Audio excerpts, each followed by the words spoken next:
National income का chapter पढ़ रहे थे हम लोग, और नेशनल इनकम के बाद में हम लोग ने जीडीपी को बहुत डिटेल में देख लिया था, बेसिक टेक्नोलॉजीज भी देख ली थी। आज जीएनपी की बात करते हैं थोड़ा, ठीक है। जीएनपी की बात करने से पहले हमको ये बात पता होना चाहिए कि इसको बोलते क्या है, ग्रॉस नेशनल प्रोडक्ट बोलते हैं हम लोग, ठीक है। तो ये क्या है, हमारा सकल राष्ट्रीय उत्पाद है। इससे पहले हम लोग ने पढ़ा था सकल घरेलू उत्पाद, यहाँ राष्ट्रीय की बात आ रही है, मतलब नेशनल की बात आ रही है। तो नेशनल की बात करेंगे यहाँ पे कुछ इस तरीके से। तो देखते हैं क्या होता है। जैसा कि कल एक डेफिनेशन लिखी थी, उसी डेफिनेशन से इसको भी शुरू करते हैं हम। It is the money value of all final goods and services produced by the national और residents within a financial year। ठीक, कल भी एक डेफिनेशन लिखी थी हम लोगों ने और उसको पूरे का पूरा ऑपरेशन किया था। ये उसी तरीके की आज भी एक डेफिनेशन है, ठीक है। तो यहाँ पे बोल रहा है, देखो अब जीएनपी की डेफिनेशन जीडीपी से थोड़ी डिफर यहाँ पे लग रही है, क्योंकि यहाँ कुछ मिसिंग है, कुछ एडिशन। ठीक, जैसे मिसिंग क्या दिख रहा है यहाँ पे, डोमेस्टिक टेरिटरी मिसिंग दिख रहा है हमको, ठीक है। डोमेस्टिक टेरिटरी इसमें डेफिनेशन में नहीं लिखा, वहाँ पे लिखा हुआ था। तो मतलब एक तो ये वाला चेंज है जीडीपी और जीएनपी में डोमेस्टिक टेरिटरी के बेसिस पे। चलो ठीक है, ये हमने बोला it is the money value. ठीक, ये क्या है, मनी वैल्यू है सभी फाइनल गुड्स एंड सर्विसेज की। फाइनल गुड्स या फाइनल सर्विसेज क्या होती हैं, उस सब की बात हम लोग कल डिटेल में कर चुके हैं, हो गई थी कल बात, ठीक है। इसके बाद हम लोगों ने देखा क्या है, प्रोड्यूस्ड बाय द नेशनल्स और रेजिडेंट्स। यहाँ पे साफ साफ इसने लिख दिया है कि जीएनपी हमारी सिर्फ और सिर्फ वही होगी जहाँ पे नेशनल्स काउंट होंगे। नेशनल्स का मतलब हमारे सिटीजन्स जो हैं, भारतीय लोग जो हैं, अगर वो भारतीय, जैसे भारत की अगर मैं जीएनपी काउंट करूँगा तो हमारे जितने भी नेशनल्स हैं, जितने भी देशवासी हमारे हैं, वो जो भी इनकम कमा रहे हैं, चाहे वो देश के अंदर कमा रहे हैं चाहे देश के बाहर कमा रहे हैं, ऐसा कुछ नहीं लिखा ना इसमें, डोमेस्टिक टेरिटरी तो लिखा नहीं। तो चाहे वो देश के अंदर हो चाहे देश के कहीं भी बाहर हो, तो अगर वो नेशनल्स हैं और अगर वो किसी भी तरीके की इनकम जनरेट कर रहे हैं तो वो इनकम क्या है, हमारी जीएनपी है। ठीक, तो ये बात तो क्लियर हो गई। हम वो जीएनपी के लिए कंडीशन सिंपल सी है कि इनकम कमाना चाहिए और वो भारतीय होना चाहिए। अगर ये दो कंडीशंस हैं तो वो कंडीशन क्या है, जीएनपी की कंडीशन है हमारी। हाँ, जहाँ पे डोमेस्टिक टेरिटरी जैसा वर्ड लग जाए, जिस डोमेस्टिक टेरिटरी को हम लोग कल पॉलिटिकल बाउंड्री से लेके तमाम एम्बेसीज और एयरक्राफ्ट्स के तरीके से हम लोगों ने पढ़ा था, वो लग जाए तो वो जीडीपी का पार्ट हो जाता है, ठीक है। तो वहाँ पे जीडीपी आ जाती है। तो जीएनपी को समझने के लिए एक डायग्राम हम लोग देख रहे थे, ठीक है। इसको हम लोग ने ए माना था, एक बी माना था और ये सी माना था, ऐसे ही कुछ था, या इसको सी माना था, इसको बी माना था, ऐसे था कुछ है। चलिए, तो ये जो ए था हमारा, हमने बोला था ये वो इनकम है, income earned by nationals within a domestic territory. ये क्या है, हमारी वो इनकम है जो डोमेस्टिक टेरिटरी के अंदर कौन कमा रहा है, भारतीय कमा रहे हैं, नेशनल्स कमा रहे हैं हमारे, ठीक है। ये ए हो गया, ठीक। सी की बात अगर हम लोग करें, ये वो इनकम है अर्न्ड बाय फॉरेनर्स। ये कौन कमा रहे हैं, फॉरेनर्स कमा रहे हैं। कहाँ पे कमा रहे हैं, with in a domestic territory. Domestic territory तो भारत की ही है, ये हमारी बाउंड्री है, यहाँ से लेकर यहाँ तक ये सब हमारी बाउंड्री है, ये डोमेस्टिक टेरिटरी। तो यहाँ पे जो डोमेस्टिक टेरिटरी के अंदर जो नेशनल्स इनकम कमा रहे हैं या फिर कहीं बाहर के भी लोग इनकम कमा रहे हैं, हमने इसका एक चार्ट बना लिया। फिर बी क्या है यहाँ पे, income earned by nationals at abroad. यही तो है, बी तो ये हो गया, क्योंकि ये देखो डोमेस्टिक टेरिटरी से बाहर है, इसलिए तो मैंने इसे बाहर बनाया बी के पॉइंट में। तो ये अब्रोड की इनकम है। तो ये इनकम कौन कमा रहा है, भारतीय कमा रहा है, लेकिन कहाँ कमा रहा है, अब्रोड में कमा रहा है। तो यहाँ से अब जीडीपी और जीएनपी के कॉन्सेप्ट को समझ लेते हैं हम लोग। एक तरफ मैं जीडीपी लिख देता हूँ और एक तरफ मैं जीएनपी लिख देता हूँ, दोनों चीज़ें मैंने लिख दी। अब मैं फॉर्मूले से चेक कर लूँगा कि मुझे क्या समझ आया, जीडीपी कितना समझ आया, जीएनपी कितना समझ आया। ठीक, हमने जीडीपी बोला था with in a domestic territory, और डोमेस्टिक टेरिटरी के अंदर कोई भी इनकम को अगर कमा रहा है तो वो सारी की सारी जीडीपी का पार्ट होती है। डोमेस्टिक टेरिटरी होना कंपलसरी चीज़ होती है उसके लिए। तो इसमें डोमेस्टिक टेरिटरी कहाँ कहाँ दिख रहा है, ए और सी। तो ए प्लस सी हम लोग जीडीपी बोल सकते हैं, income earned by nationals within our domestic territory, income earned by foreigners within our domestic territory. हमारी टेरिटरी के अंदर कोई भी इनकम जनरेट हो रही है तो वो हमारे किसका हिस्सा है, जीडीपी का हिस्सा है। ठीक, अब मैं अगर इसको जीएनपी में बोलना चाहूँ तो income earned by nationals within our domestic territory, nationals. अब यहाँ पे कंपलसरी क्या है, वहाँ पे डोमेस्टिक टेरिटरी कंपलसरी थी, यहाँ कंपलसरी क्या है, नेशनल्स कंपलसरी है। तो नेशनल्स कहाँ कहाँ देख लेते हैं, एक तो ए में है और कहाँ पे, बी में, ए और बी में। तो क्या हो जाएगा ये तो हो जाएगा ए प्लस का बी। अगर हम जीएनपी काउंट करें तो ए प्लस का बी। कुछ लोग इस चीज़ को इस तरीके से भी लिख देते हैं कि जीएनपी हम उसको भी कह सकते हैं कि ए प्लस का बी, और ये जो माइनस है इसको, जितनी भी इनकम यहाँ कमाई जा रही है उसको हटा दो, तो ये ए प्लस का बी माइनस का सी भी हमारा जीएनपी ही कहलाएगा। ठीक है, क्योंकि ये इनकम तो हम ऐड ही नहीं करना ना, तो जब इसको ऐड ही नहीं करना तो हटा दो, माइनस कर दो। ठीक है, तो जब हम इसको माइनस कर दें या हम सिर्फ ये दोनों इनकम जोड़ लें तब वो क्या बनता है हमारा, ए प्लस का बी क्या बना देता है, जीएनपी बना देता है। तो ये कॉन्सेप्ट क्लियर हो गया आप लोग को। जीडीपी एक तरफ हम लोग ने फॉर्मूले के बेसिस पे देख लिया और जीएनपी भी एक तरफ हम लोग ने इस फॉर्मूले के बेसिस पे देख लिया। ठीक है, तो ये एबीसी वाले कॉन्सेप्ट को आप क्या चीज़ माइनस का सी करेंगे तो एनएनपी बन जाएगा, माइनस का सी करोगे, हाँ कह सकते हो। नेट एनएनपी को जब हम लोग काउंट करते हैं तो वो हमारी नेशनल इनकम ही तो देता है, नेशनल इनकम ही तो देता है। डेप्रिसिएशन का माइनस कर दो आप यहाँ से, ठीक है, बेसिकली डेप्रिसिएशन का माइनस कर दो तो वो काम किसका कर देगा, जीएनपी का काम कर देगा। ठीक है, वो भी कर सकते हो, ऐसे भी लिख सकते हो। जीएनपी के ये दोनों फॉर्मूले लिख सकते हो, चाहो तो डेप्रिसिएशन माइनस कर दो तो आप क्या बना दोगे उसको, ठीक है, वो बना सकते हैं आप। चलिए, उसके बाद एनएनपी बना सकते हैं। उसके बाद में ये ए प्लस बी प्लस सी वाला कॉन्सेप्ट जो है, इसको ज़रूरी नहीं है कि आप ए बी सी से ही समझें, इसको आप अपने तरीके से भी समझ सकते हैं। X Y Z A B C जो चाहे आप लिख लीजिए, उस तरीके से समझ लीजिए। इन सब चीज़ों को लिखने के लिए ये डायग्राम बना देना, अगर कहीं लिखने को आ जाए, और ए लगा के डैश लगा के लिख देना ये, बी लगा के लिख देना ये, और सी लगा के लिख देना ये, सबका मीनिंग लिख देना, एक डायग्राम में दिखा देना, जीडीपी और जीएनपी की डेफिनेशन दिखा देना। ठीक है, ये तरीका है। जीडीपी और जीएनपी में आप डिफरेंस कैसे दिखाओगे, अगर डिफरेंस दिखाने के लिए आ जाएगा। ठीक, यहाँ पे याद क्या रखना है हमको, यहाँ पे याद रखना डोमेस्टिक टेरिटरी की बात हो रही है, जो बीच का वर्ड है इसको पकड़ लेना। ठीक है, और यहाँ पे किसकी बात हो रही है, नेशनल्स की बात हो रही है, यहाँ पे नेशनल्स की बात हो रही है। ठीक, तो ये चेंज हो जाता है यहाँ पे। अब सिर्फ वर्ड्स का खेल है पूरा का पूरा आगे आने वाले कॉन्सेप्ट्स में। ठीक है, सिर्फ एक एक वर्ड हम लोग चेंज करेंगे, वर्ड भी छोड़ दो, लेटर चेंज करेंगे, एक एक लेटर चेंज करेंगे हम लोग, और उससे पूरा का पूरा कॉन्सेप्ट बदल जाएगा। ठीक है, चलिए देखते हैं कैसे।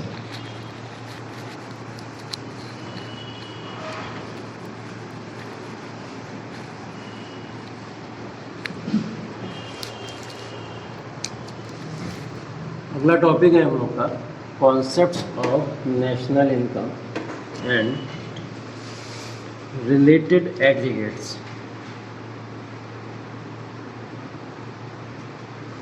ठीक है, नेशनल इनकम का कॉन्सेप्ट और उससे रिलेटेड एग्रीगेट्स को हम लोग यहाँ पे समझने की कोशिश करेंगे। ठीक है, इसमें टोटल 4 तरीके से हम लोग इन सब चीज़ों को देखेंगे, 1 2 3 4 कर करके देखना शुरू करेंगे। ठीक, इसमें जो सबसे पहला मैं लेने जा रहा हूँ वो लेने जा रहा हूँ मैं ग्रॉस वर्सेस नेट का। पहला कॉन्सेप्ट कौन सा उठा रहे हैं हम लोग, ग्रॉस वर्सेस नेट का उठा रहे हैं। ठीक है,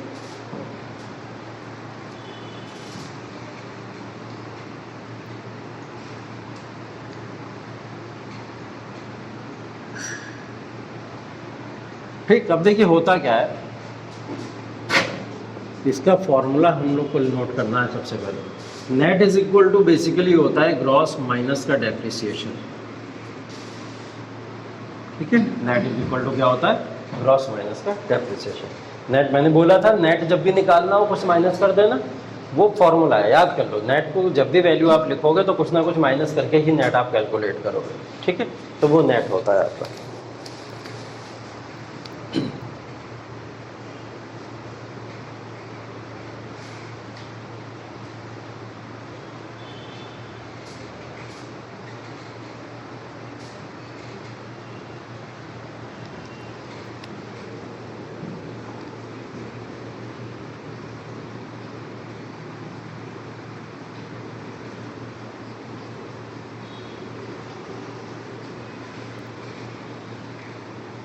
क्योंकि मैंने बोला था बस एक वर्ड चेंज होगा, पूरा का पूरा डेफिनेशन बन के चली जाएगी। ठीक, ये देखिए क्या है, मैंने लिखा DP is equal to DP minus का डेप्रिसिएशन।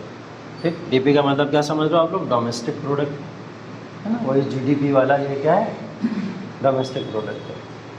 तो यहाँ पे डीपी लिखा हुआ है। अब ये नेट का मतलब एन होता है, ग्रॉस का मतलब जी होता है। ये वाला एन मैं यहाँ पे लिख सकता हूँ और ये वाला जी मैं यहाँ पे लिख सकता हूँ। ये एनडीपी का फॉर्मूला बना देता है। क्या बना देता है? एनडीपी का फॉर्मूला बना देता है। मतलब एनडीपी इज इक्वल टू क्या होगा, जब आप जीडीपी में से डेप्रिसिएशन को माइनस कर दो तो वो क्या बन जाएगा आपका? एनडीपी बन जाएगा। यहाँ पे भी कर दो वही काम। क्या कर दें यहाँ पे फिर एन लगा दूँ मैं, यही नेट वाला एन लगा दूँ यहाँ पे और ग्रॉस वाला जी लगा दूँ यहाँ पे, तो ये एनएनपी का फॉर्मूला बन गया। NNP equal to GNP minus depreciation. ये तो आप लोगों ने पढ़ रखा है। ठीक है, तो देखा आप लोगों ने, सिर्फ और सिर्फ नेट और ग्रॉस के कंपैरिजन से हम लोगों ने यहाँ पे दो फार्मूले क्रिएट कर दिए। हमको एनडीपी भी मिल गया यहाँ से, एनएनपी भी मिल गया। चार कॉन्सेप्ट होते हो बेसिकली हमारे। एक क्या होता है? जीडीपी होता है, एक जीएनपी होता है, एक एनडीपी होता है, एक एनएनपी होता है। तो हमको ये चारों कॉन्सेप्ट की डेफिनेशन समझ आ गई है। ठीक है, किससे समझ आ गई? ये वाले फॉर्मूले से। अगर ग्रॉस और नेट में हम कोई एक रिलेशन पता कर लें कि इन दोनों में ये रिलेशन होता है, तो उस रिलेशन से हमारी दो डेफिनेशन पता लग जाती है। ठीक है, रिलेशन क्या पता लगा हमको? नेट इज इक्वल टू होता है ग्रॉस माइनस का डेप्रिसिएशन। नेट का मतलब वो अमाउंट होती है जिस अमाउंट को आप टोटल अमाउंट में से माइनस करते हैं। ग्रॉस का मतलब क्या होता है? टोटल होता है, कुल कहते हैं हम लोग। ग्रॉस को क्या कहते हैं? कुल कहते हैं, टोटल होता है हमारा। तो इस कुल या टोटल में से जब भी आप टूट फूट लॉसेस जो भी माइनस कर देंगे तो ये आपका क्या दे देगा? एक नेट प्रोडक्ट आपको प्रोवाइड कर देगा। ठीक है, इसी नेट में से अगर आप क्या करोगे, यहाँ पे देख लो, हमने जैसे एनडीपी को कितनी आसानी से यहाँ पे कर दिया। ठीक है, एनडीपी को हमने जब क्या करा, जीडीपी का डेप्रिसिएशन में से माइनस कर दिया तो हमको ये फॉर्मूला मिल गया। बस मैंने क्या करा, इस एक वर्ड के साथ में यहाँ पे चेंज किया। ठीक है, सिर्फ एक वर्ड के साथ में चेंज किया, और सिर्फ एक वर्ड के साथ चेंज करने में क्या हुआ, पूरा फॉर्मूला उसका बदल गया। नेट को ग्रॉस के साथ में चेंज किया जा सकता है, ये हमको पहले वाले कॉन्सेप्ट से पता लग गया। ठीक है, पहला कॉन्सेप्ट क्लियर है? किसी कोई दिक्कत, डाउट? सिंपल है एकदम। देखो मैथमेटिकल फॉर्मूला है बस, उससे ज़्यादा कुछ नहीं। दूसरा देखिए, डोमेस्टिक वर्सेस नेशनल। अभी यही वाली बात चल रही थी ना, डोमेस्टिक टेरिटरी और नेशनल वाली बात चल ही रही थी।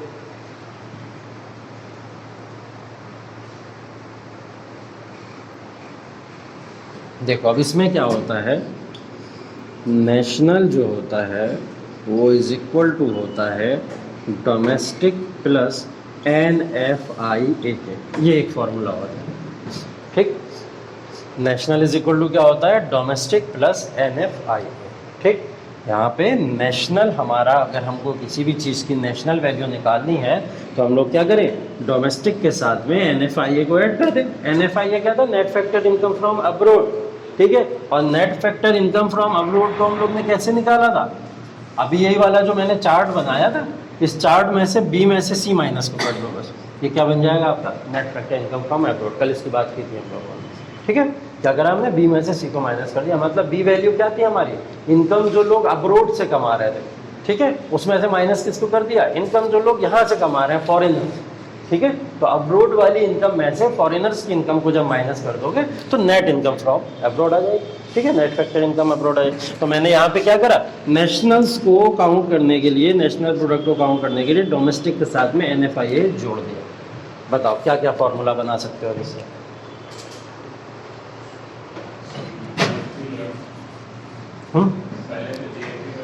GNP बन जाएगा। अच्छा,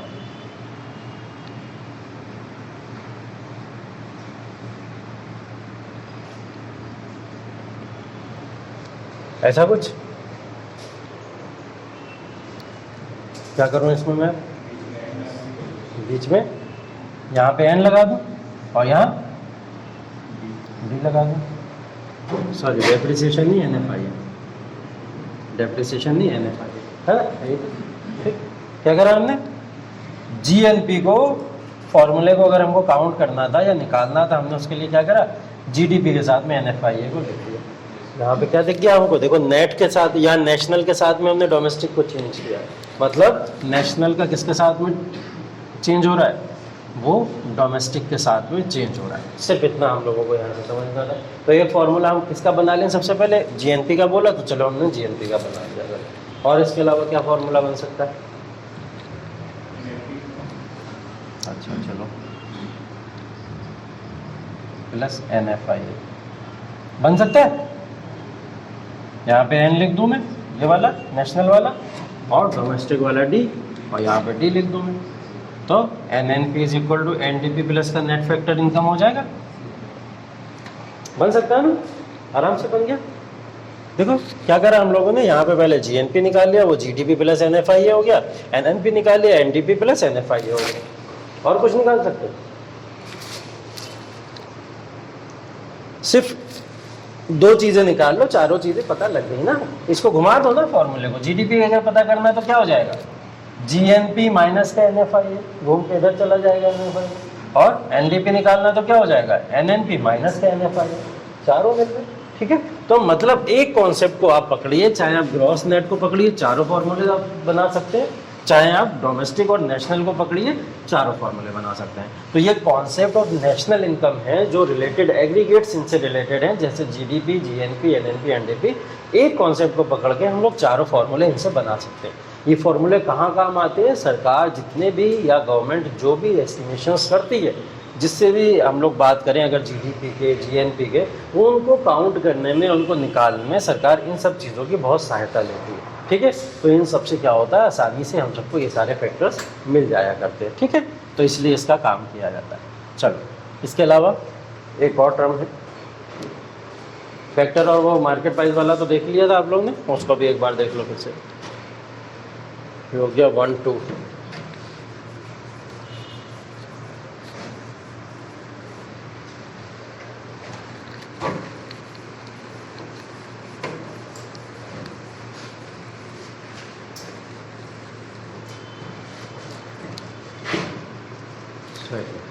तीसरा है factor cost versus market price. दूसरा हम लोग किस पे कैलकुलेट करेंगे? Factor cost versus market price.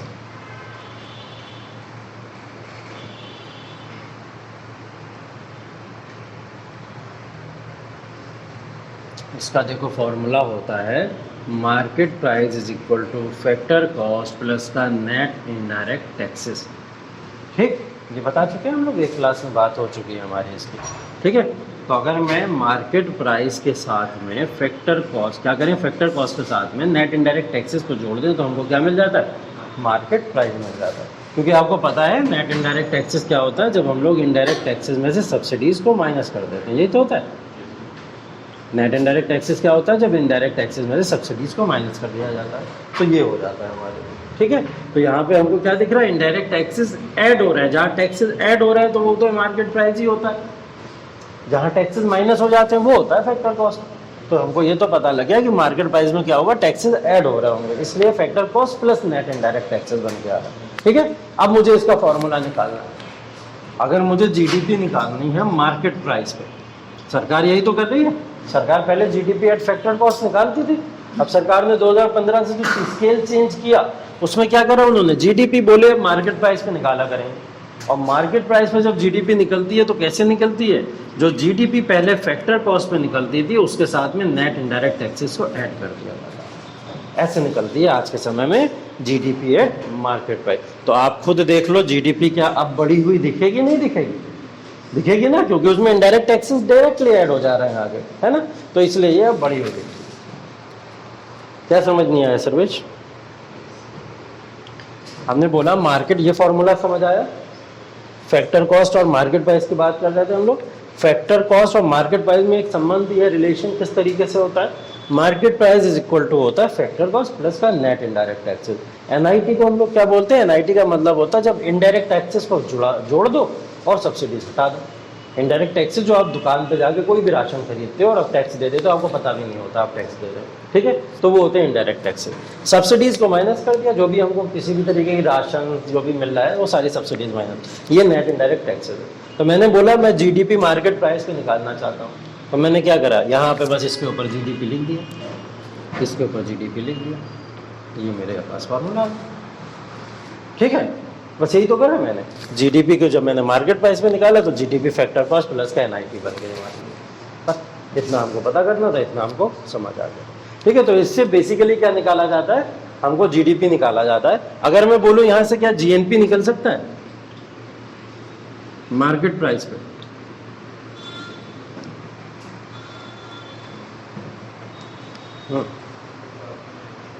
GNP निकल सकता है मार्केट प्राइस पे? बिल्कुल निकल सकता है, क्यों नहीं निकल सकता? GNP market price equal to GNP at factor cost plus का एनआईटी।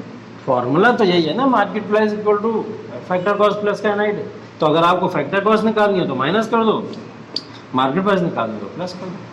ठीक है, तो आप कुछ भी निकालो इससे, फैक्टर कॉस्ट के बराबर में इसको बस इस तरीके से रख दो। तो मार्केट प्राइस पे आपको किसी भी चीज़ की वैल्यू निकालनी है, चारों इंडिकेटर्स, आपको चारों इंडिकेटर्स में से किसी की वैल्यू निकालनी है किस पे? मार्केट प्राइस पे। तो आपको हमेशा क्या करना पड़ेगा, नेट इनडायरेक्ट टैक्सेस के साथ में उसको ऐड करना पड़ेगा। ठीक है, इस तरीके से आप चारों फैक्टर्स की वैल्यू निकाल सकते हो।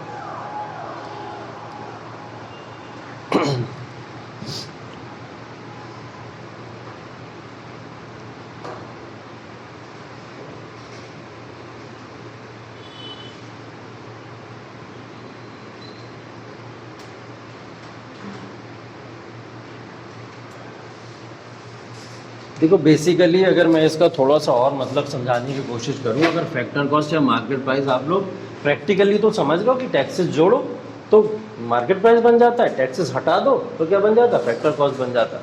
लेकिन अगर मैं इसको थोड़ा सा और क्लियर करने की कोशिश करूं तो देखो बच्चों, फैक्टर कॉस्ट हमेशा वो होता है जहाँ पे हमेशा क्या करी जाती है, इकोनॉमिक ग्रोथ को मेज़र किया जाता है।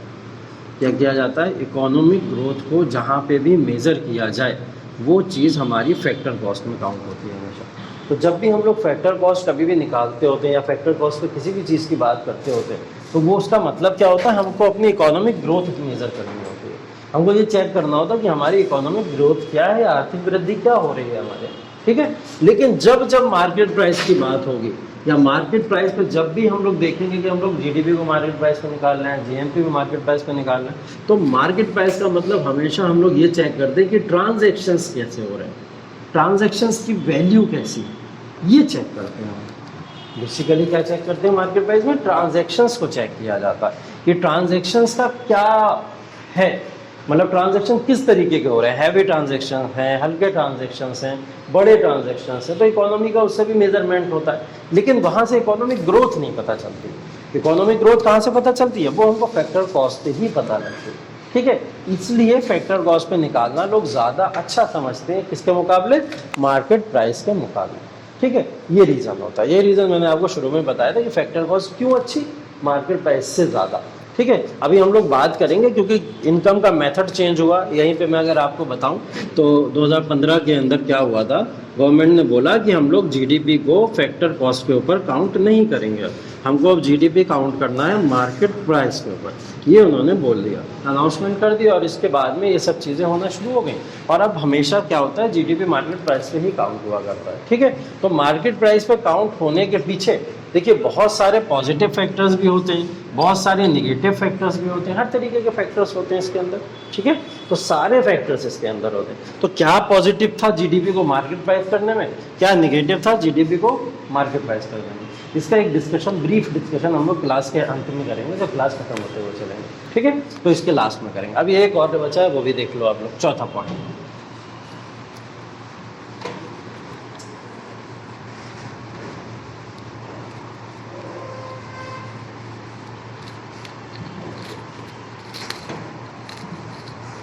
चलिए, चौथा पॉइंट है हमारा constant price versus current price.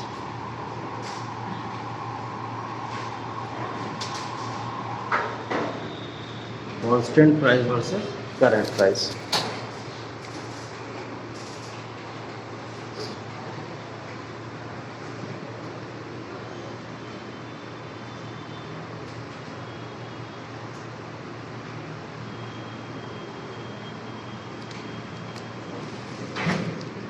अगर मैं जीडीपी निकालना चाहूँ कांस्टेंट प्राइस पे, तो कांस्टेंट प्राइस का मतलब मेरे लिए क्या है, बेस ईयर। मैं जीडीपी बेस ईयर पे निकाल लूँ, यही तो मतलब है, यही मतलब है। और इसका मतलब डायरेक्टली क्या हो जाता है कि मैं रियल जीडीपी निकाल रहा हूँ। क्या निकाल रहा हूँ, रियल जीडीपी। जीडीपी निकालना है। इतनी बात तो क्लियर है, ठीक। अगर मैं बोलूँ कि मैं जीडीपी करंट प्राइस पे निकाल रहा हूँ, तो वो करंट ईयर है, और यहाँ पे क्या हो जाएगा, वो नॉमिनल जीडीपी। इतना क्लियर है, हमको पता है ये वाली बात, ठीक है। तो अगर मैं बोलूँ कि मुझे निकालना है रियल जीडीपी, तो रियल जीडीपी निकालने के लिए मैं क्या करूँ? हाँ, रियल जीडीपी तो चलो जीडीपी एट कांस्टेंट प्राइस है, वो ठीक है, वो तो चलो ठीक है। आपको रियल जीडीपी को अगर नॉमिनल जीडीपी के साथ में एक रिलेशन बताया था मैंने आपको,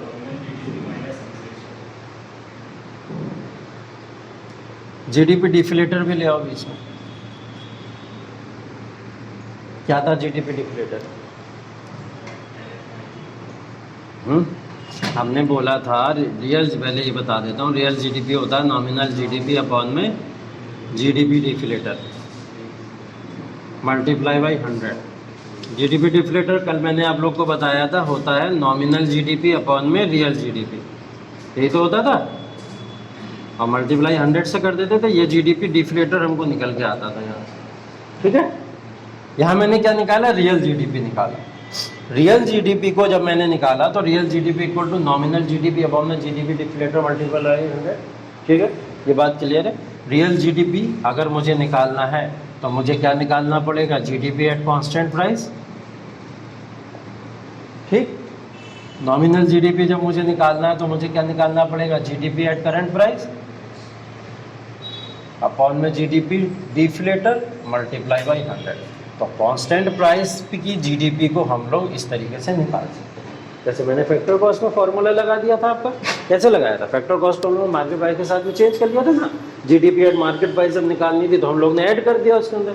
यहाँ पे कैसे निकालेंगे? अगर मुझे जीडीपी एट कांस्टेंट प्राइस निकालनी है तो मैं क्या करूँ? जीडीपी एट करंट प्राइस को किससे डिवाइड कर दूँ? जीडीपी डिफ्लेटर से डिवाइड कर दूँ, तो मुझे क्या मिल जाएगा? जीडीपी एट कांस्टेंट प्राइस मिल जाएगा। ये गेम किसका है? Constant price versus current prices का। तो कभी हमसे पूछेगा बताओ जीडीपी कांस्टेंट प्राइस पे कितनी है, ठीक है। कभी पूछेगा जीडीपी करंट प्राइसेस पे कितनी है, तो आप लोग कैसे निकालोगे? इस फॉर्मूले से निकालोगे। जीडीपी कांस्टेंट प्राइसेस पे इक्वल टू क्या हो जाती है? जीडीपी करंट प्राइसेस पे अपॉन में जीडीपी डिफ्लेटर। नहीं समझ में आएगा? कैसे समझाएं?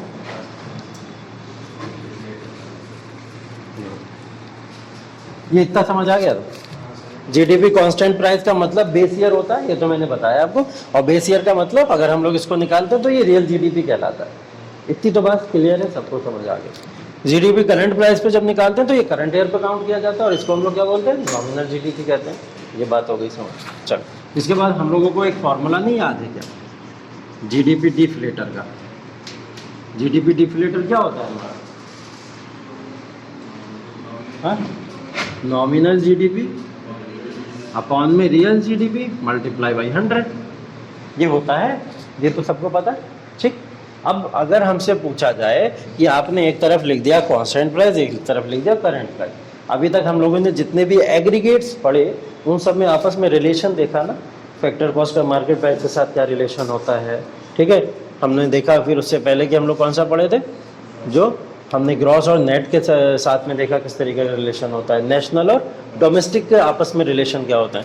यहाँ आपस में रिलेशन अभी दिखा नहीं, अभी नहीं दिखा ना। तो मैं वही रिलेशन तो बनाने की कोशिश कर रहा हूँ यहाँ पे, कि वो रिलेशन किस तरीके से इन दोनों में स्थापित होगा, कि कांस्टेंट प्राइस करंट प्राइसेस के साथ में किस तरीके से मिल जाए जाके, ठीक है।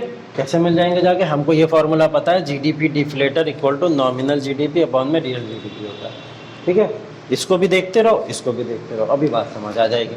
मैं क्या करता हूँ, इस रियल वाले को यहाँ ले जाऊँ फॉर्मूले में। रियल जीडीपी अगर यहाँ आएगा, पूरा समझाता हूँ चलो। तो मल्टीप्लाई किससे हो जाएगी? जीडीपी डिफ्लेटर से हो जाएगी, और इधर क्या बचेगा? Nominal multiply by 100। Mathematical equation समझ आ गई? ऊपर वाले को यहाँ पे लेगा, इसकी मल्टीप्लाई इससे हो गई। अब मुझे यहाँ पे सिर्फ क्या रोकना है? रियल जीडीपी रोकना है। तो real GDP is equal to nominal GDP, और ये वाला मैं नीचे ले जाऊँ यहाँ, तो जीडीपी डिफ्लेटर हो गया मल्टीप्लाई बाई 100। इतनी बात समझ आ गई? ये आ गई समझ में? अब ये है इक्वेशन नंबर 1 और ये है इक्वेशन नंबर 2। तुम लोग को मैथ पढ़ाने पड़ रही है, ठीक है। अब यहाँ पर हम लोग देखेंगे from equation number 1 and 2। Equation number 1 को देखो और इक्वेशन नंबर 2 को देखो। Real GDP is equal to GDP at constant price नहीं है क्या? है real GDP equal to GDP at constant price है। तो मैं रियल जीडीपी की जगह लिख दूं जीडीपी एट कांस्टेंट प्राइस। किसी को दिक्कत?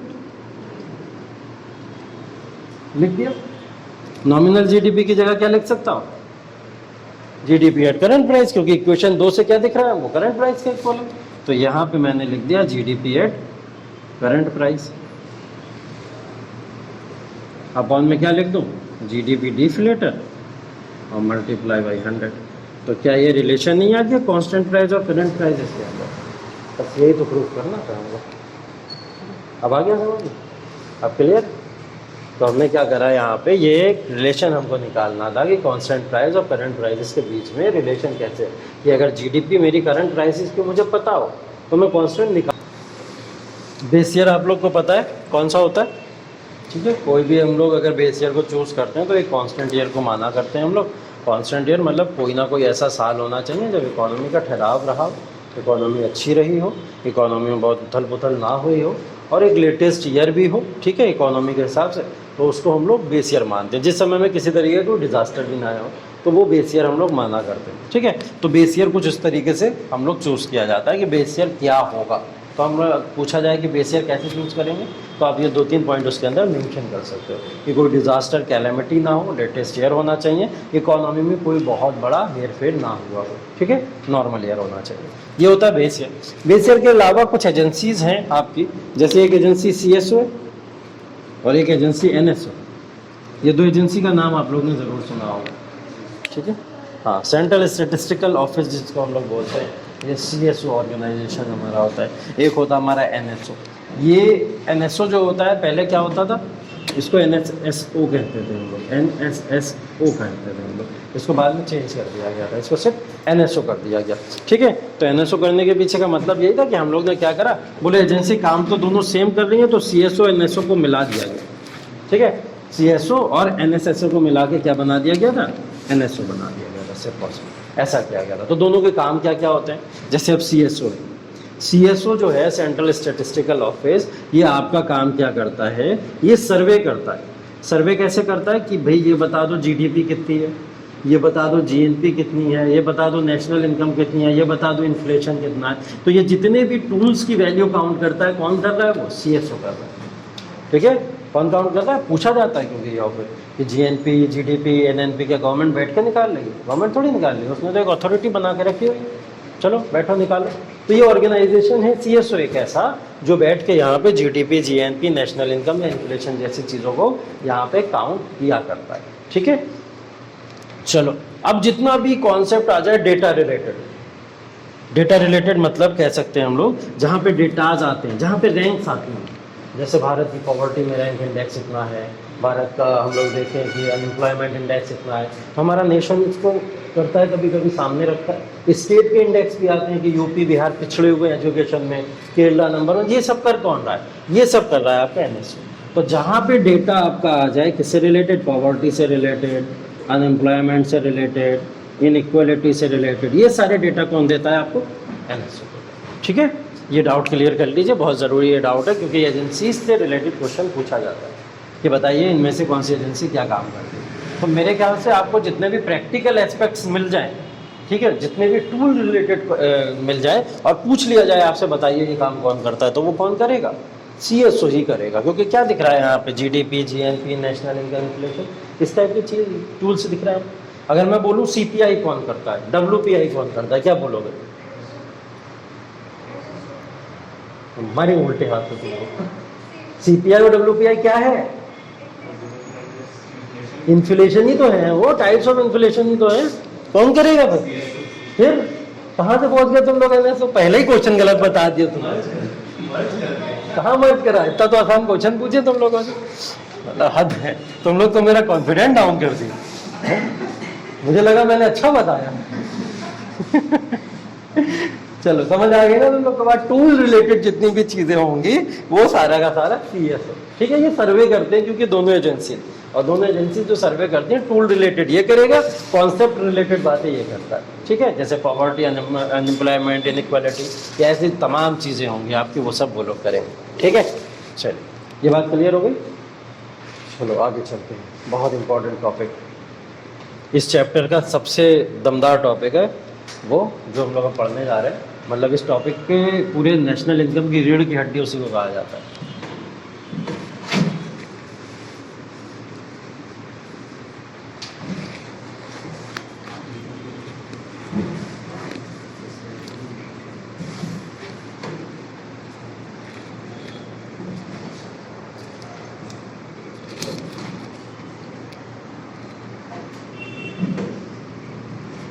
मेजरमेंट ऑफ नेशनल इनकम,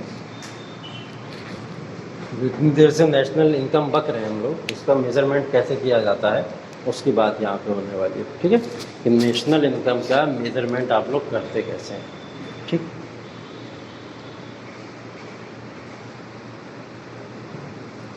ये नोट कर लिया आप लोग ने, नीचे वाला हटा दूं?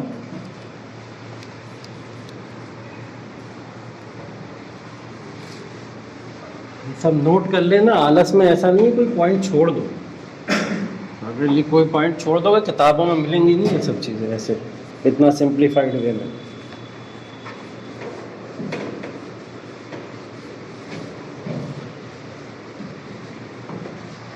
देखिए, नेशनल इनकम को मेज़र करने का तरीका जो है वो कुछ मेथड से होते गुजरता है। उनमें 3 मेथड्स ऐसे हैं जिसके थ्रू हम लोग नेशनल इनकम को मेज़र कर सकते हैं। ठीक है, इसको बोला जाता है नेशनल इनकम को मेज़रमेंट करने के 3 मेथड। और उसमें सबसे पहला मेथड है उसको कहा जाता है इनकम मेथड। दूसरा वाला जो है उसको बोला जाता है प्रोडक्ट मेथड।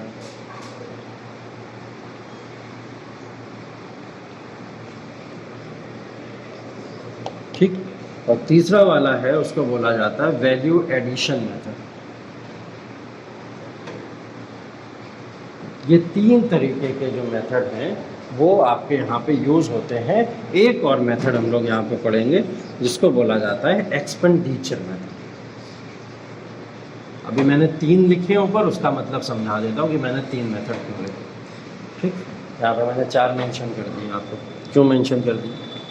देखो, इनकम मेथड अपने आप में एक सेपरेट मेथड है, एक्सपेंडिचर मेथड अपने आप में एक सेपरेट मेथड है, लेकिन प्रोडक्ट मेथड और वैल्यू एडिशन मेथड ये दोनों मेथड एक दूसरे से मिलके बने हुए हैं। ठीक है, तो ये दोनों एक ही यूनिट है, इसलिए हम लोग इसको एक में ही काउंट करके पढ़ते हैं हमेशा। वैसे दोनों मेथड अलग अलग हैं, लेकिन हम लोग इसको एक ही में काउंट करके पढ़ते हैं। ठीक, प्रोडक्ट और वैल्यू एडिशन दोनों बातों की बात एक ही में हम लोग समराइज करके पढ़ लेंगे। तो हम लोग 3 मेथड के हिसाब से इस पूरे तरीके को पढ़ने वाले हैं।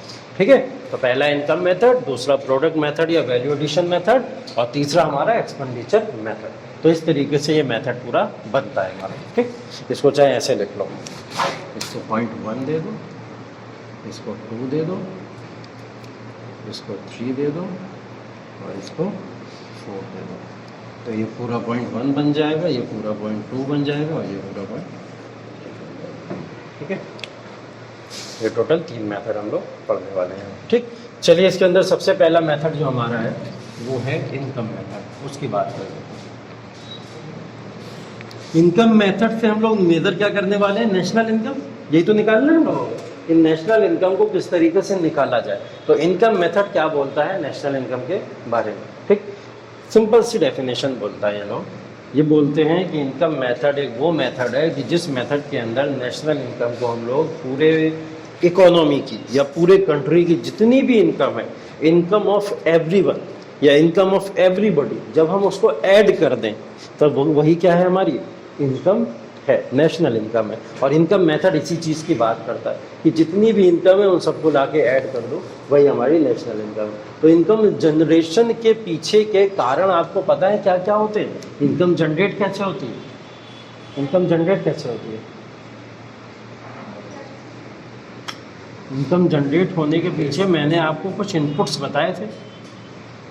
उन इनपुट्स में हमने पढ़ा था फैक्टर्स और कुछ पढ़े थे नॉन फैक्टर्स, ऐसे तो पढ़ा था। उसके अंदर मैंने फैक्टर्स में आपको कुछ 4 चीज़ें बताई थी। क्या क्या बताया? हाँ, क्या बताया था? लैंड बताया था, लेबर बताया था, कैपिटल बताया था और एंटरप्रेन्योर बताया, यही तो है सब फैक्टर्स। ठीक है, इन तमाम फैक्टर से हमको क्या होता है, इनकम जनरेशन होता है। इन्हीं फैक्टर से इनकम जनरेट होने का इकोनॉमी में सबसे आसान और सबसे अकेला इकलौता तरीका यही है। बोला जाता है कि फैक्टर्स ही इनकम जनरेट करते हैं, फैक्टर्स ही वैल्यू एडिशन करते हैं, और फैक्टर से ही इनकम जनरेट हो सकती है, और किसी तरीके से इनकम जनरेट हो ही नहीं सकती, ऐसी इकोनॉमी बात करती है। ठीक, तो फिर वो फैक्टर्स इतने उपयोगी क्यों है कि सिर्फ उसी से इनकम जनरेट हो रही है? देख लेते हैं हम लोग। हमने बोला लैंड पे क्या मिलता है हमको, रेंट मिलता है। रेंट क्या है, इनकम का स्रोत नहीं है क्या? रेंट से इनकम प्रोवाइड हो रही, मिल रही है हमको। लैंड क्या करता है, ओ सॉरी लेबर क्या करता है, वेजेस, लेबर से वेजेस जनरेट होते हैं, सैलरी जनरेट होती है। तो इससे क्या इनकम जनरेट नहीं हो रही? बिल्कुल हो रही है। कैपिटल से क्या होता है, इंटरेस्ट मिलता है, एग्जैक्टली, यहाँ से इंटरेस्ट मिल रहा है, इंटरेस्ट भी तो जनरेट कर रहा है इनकम से। ठीक, एंटरप्रेन्योर क्या करते हैं, प्रॉफिट, यहाँ से प्रॉफिट जनरेट हो रहा है, तो प्रॉफिट। अब बता दो इकोनॉमी में क्या बचा कि जिससे आप अलग तरीके से लाके पैसे को ऐड कर सको। तो यही वो तरीके हैं गिने चुने कि जिससे इनकम जनरेट हो सकती है। ठीक है, किससे जो इनकम जनरेट होगी, इनपुट से जनरेट होगी। इनपुट्स कौन से, फैक्टर्स इनपुट। फैक्टर्स इनपुट कौन कौन से, हमारे पास चार हैं, लैंड, लेबर, कैपिटल और एंटरप्रेन्योर। इन चार फैक्टर से जो भी आउटकम आएगी, वो आउटकम चाहे रेंट के बेसिस पे आए, चाहे वेजेस के बेसिस पे आए, चाहे इंटरेस्ट के बेसिस पे आए, या फिर प्रॉफिट के बेसिस पे आए, इन सब के बेसिस पे ही इनकम को जनरेट किया जा सकता है। तो इनकम तो जनरेट हो गई। फिर नेशनल इनकम हमसे बोलता है कि income of everyone, every sectors of the economy, everyone in the economy. जितने भी लोग भारत के अर्थव्यवस्था के अंदर, भारत के अंदर रह के अर्थव्यवस्था में अपना योगदान देते हैं, वो सभी लोग उस इनकम का पार्ट होते हैं। ठीक, तो हम लोग कैसे भी इस बात को लिख लेंगे, हमने बोला इनकम मेथड को काउंट करने का सिंपल सा तरीका है कि नेशनल इनकम लिखो और इक्वल टू लिख दो rent plus wages plus interest plus profit. Simple income method है। इनकम मेथड क्या होता है, सिर्फ हमारे जो भी फैक्टर्स हैं, उनके जो भी आउटकम्स आए, उन सबको आपस में ऐड कर दो, वो क्या हो गया, हमारा इनकम मेथड हो गया। ठीक है, तो ये इनकम मेथड से हम लोग ने क्या करा, नेशनल इनकम को निकाल दिया। कि अगर नेशनल इनकम हमसे पूछे कि how to count national income from the income method, तो आप लोग क्या करोगे, ये वाले फॉर्मूले लगा के और इस तरीके से बता दोगे कि हम लोग इस तरीके से नेशनल इनकम को काउंट करेंगे। ठीक है, चलो ये सब तो हमने इंक्लूड किया नेशनल इनकम को काउंट करते समय। क्या एक्सक्लूड करेंगे, हटा क्या देंगे कि वो नेशनल इनकम नहीं होनी चाहिए हमारी। विदेश के लोग जो भारत में कमा रहे हैं, अच्छा, वो नेशनल इनकम नहीं होनी चाहिए। और कुछ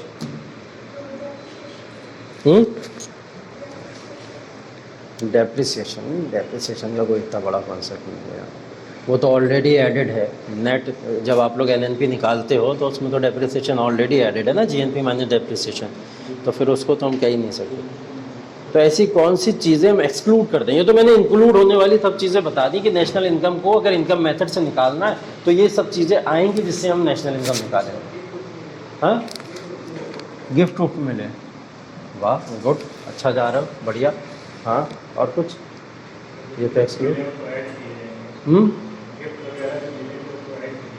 ऐड नहीं किए जाएंगे, वो एक्सक्लूड किए जाएंगे। नेशनल इनकम हमेशा वो इनकम होगी, खास करके इनकम मेथड से, जो इनकम को जनरेट किया जाता है।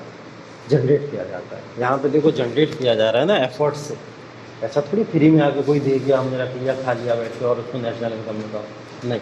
इसलिए हमेशा याद रखो, इनकम मेथड के अंदर जो चीज़ें एक्सक्लूडेड होती हैं उसमें सबसे पहली चीज़ जो एक्सक्लूड होगी वो होगी ट्रांसफ़र पेमेंट। ट्रांसफ़र पेमेंट्स के अंदर वो पेमेंट्स आ जाते हैं कि आपने कुछ किया नहीं और आपके पास में पैसा आ जाए, कोई आपको गिफ्ट दे दे, फॉरेन की कंट्री कोई आके आपको पैसा दान कर जाए, अनुदान मिल जाए आपको कहीं से किसी तरीके का, ग्रांट्स मिल जाए किसी तरीके के, तो ये सब क्या है, ट्रांसफ़र पेमेंट्स है। तो अगर ट्रांसफ़र पेमेंट्स अगर आ जाएं तो वो इनकम मेथड का पार्ट कभी भी नहीं होंगे, पहली चीज़ याद रखना। यूपीएससी यहीं फंसाएगा, सिर्फ यहीं फंसाएगा। वो आपको इनकम मेथड पता है उसे कि आपको आता है, आप क्या करोगे, चारों को ऐड कर दोगे, निकाल लोगे, नहीं पूछेगा क्या क्या इनकम मेथड के अंदर आता है, पूछेगा क्या एक्सक्लूड करोगे कि इनकम मेथड में जो ना आए, और तो उसके अंदर एक्सक्लूजन किसका होगा, सबसे पहला होगा ट्रांसफ़र पेमेंट्स का, कि ट्रांसफ़र पेमेंट्स कभी भी इनकम मेथड में काउंट नहीं होते हैं, पहली चीज़। दूसरी चीज़, black shadowed money, black shadowed money कभी भी इनकम मेथड के अंदर काउंट नहीं होती है। ब्लैक शेडोड मनी का मतलब कुछ समझाना चाहो? काला धन, काला धन कह सकते हैं आप लोग, या काले धन का थोड़ा सा भी अगर किसी के ऊपर साया भी पड़ गया वैसा वाला धन भी नहीं, ठीक है। तो ब्लैक शेडोड मनी इन्होंने इसलिए इसको नाम दे दिया। तो ब्लैक शेडोड मनी जो है वो यहाँ पे कॉन्सेप्ट बन रहा है आपका, किस तरीके का, जो भी मनी अर्न की जाए और वो अनऑफिशियल हो, इसको बोलेंगे ब्लैक शेडोड मनी। जो भी मनी अर्न की जाए और वो अनऑफिशियल हो, अनऑफिशियल हर वो मनी है जो गवर्नमेंट के नज़र में नहीं है, गवर्नमेंट के आई के अंदर नहीं है, मतलब उसके वो विटनेस नहीं है अगर गवर्नमेंट उस चीज़ की, तो वो सभी मनी क्या है, ब्लैक शेडोड मनी है। तो जो भी unofficial type of money earn की जाती है वो सब ब्लैक शेडोड मनी है। तो ऐसी चीज़ें आप नेशनल इनकम मेथड के अंदर या इनकम मेथड के अंदर हटा सकते हो जो ये है ट्रांसफ़र पेमेंट्स या ब्लैक शेडोड मनी।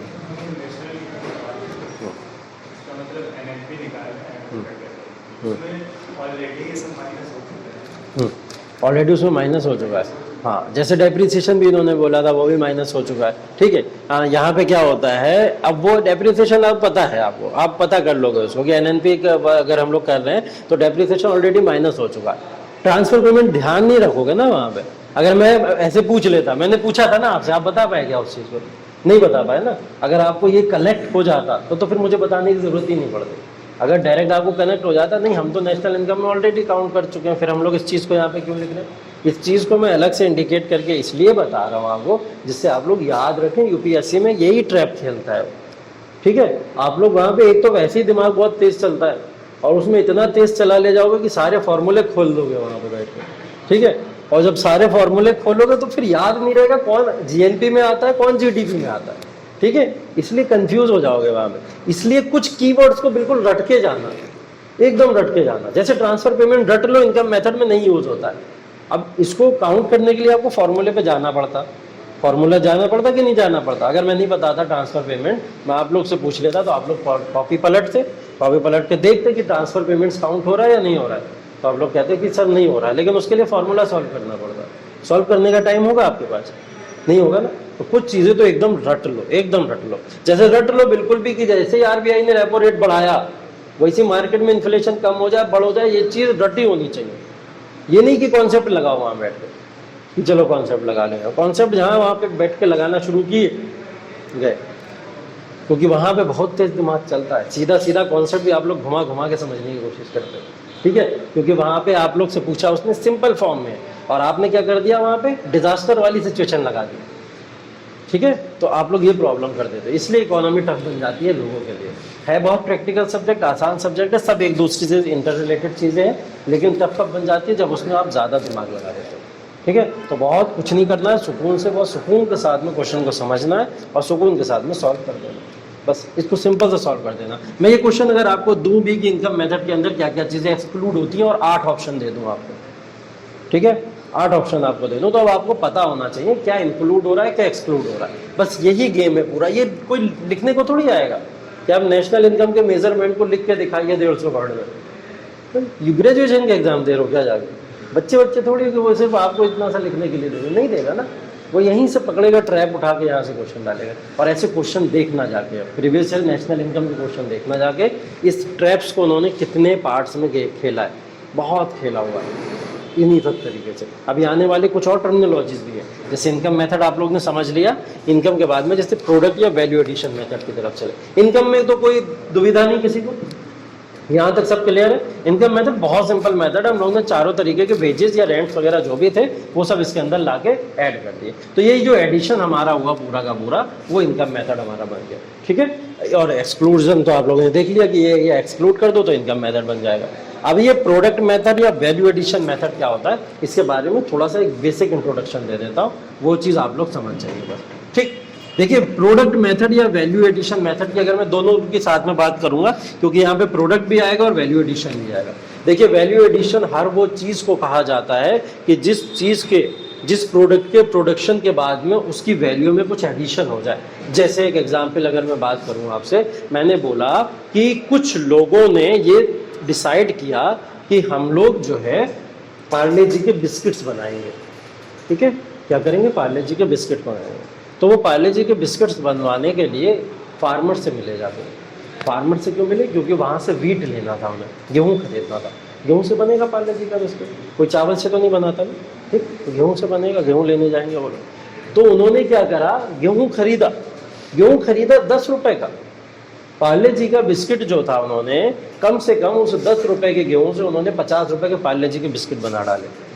ये वैल्यू एडिशन हुआ, ठीक। 10 रुपए की अमाउंट से आप खरीद के उसकी वैल्यू कितनी बना दी आपने, 50 रुपए की बना दी। तो वो 10 रुपए में जो आपने खरीदा था वो आप मार्केट में 50 रुपए में बनाया, आपने बेचोगे कितने, 80 रुपए में।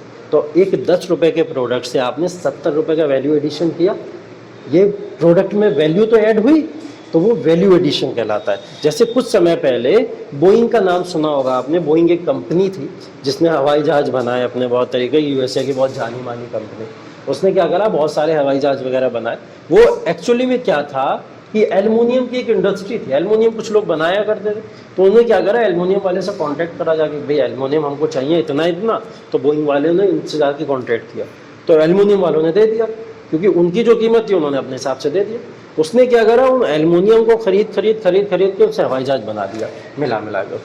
अब एक एल्युमिनियम की कीमत अगर 100 पार्ट्स को भी मिलाया जाए तो वो उतनी तो नहीं बैठेगी ना जितनी हवाई जहाज की बन के बैठ जाएगी। तो उसने कितना अच्छा वैल्यू एडिशन किया बोइंग कंपनी ने वहाँ पे। तो क्या करा, एक छोटा प्रोडक्ट लीजिए और उससे एक बड़ा वैल्यू एडिशन उसके अंदर कर दीजिए। तो बोला जाता है only value addition can create money. ये कहना गलत है क्या, गलत तो नहीं है। वैल्यू एडिशन ही सिर्फ मनी क्रिएट कर सकता है, गलत तो नहीं है। वैल्यू एडिशन ही कैसे मनी क्रिएट कर सकता है, ये सब भी तो वैल्यू एडिशन ही है। हमने एक लैंड लिया, लैंड के अंदर हम लोगों ने रेंट नहीं लिया। रेंट में हम लोग ने जब किसी भी प्रॉपर्टी को उठाया या कुछ भी किया तो उसका मतलब ही हो गया वैल्यू एडिशन। यहाँ पर लेबर है, लेबर क्या करता है, चार्जेस करता है, कुछ वेजेस ले रहा है, सैलरी ले रहा है, 1 ले रहा है, 2 ले रहा है, 4 ले रहा है, ये सब वैल्यू एडिशन ही तो होते चले जाते हैं। तो जितने भी फैक्टर्स हैं वो सब क्या जनरेट करते हैं, वैल्यू एडिशन को जनरेट करते हैं। तो वैल्यू एडिशन कैसे जनरेट होता है, जब प्रोडक्ट को मल्टीप्लाई कर दिया जाता है। मतलब आप कुछ एक कम अमाउंट में प्रोडक्ट को खरीदिए और उसको कई टाइम्स मल्टीप्लाई करके उससे प्रॉफिट कमा लीजिए, वही क्या होता है हमारा वैल्यू एडिशन होगा। तो ये वैल्यू एडिशन का जो कॉन्सेप्ट है, इसके पीछे भी एक बड़ा लंबा चौड़ा फॉर्मूला है जिसको हम लोग कल की क्लास में पढ़ेंगे।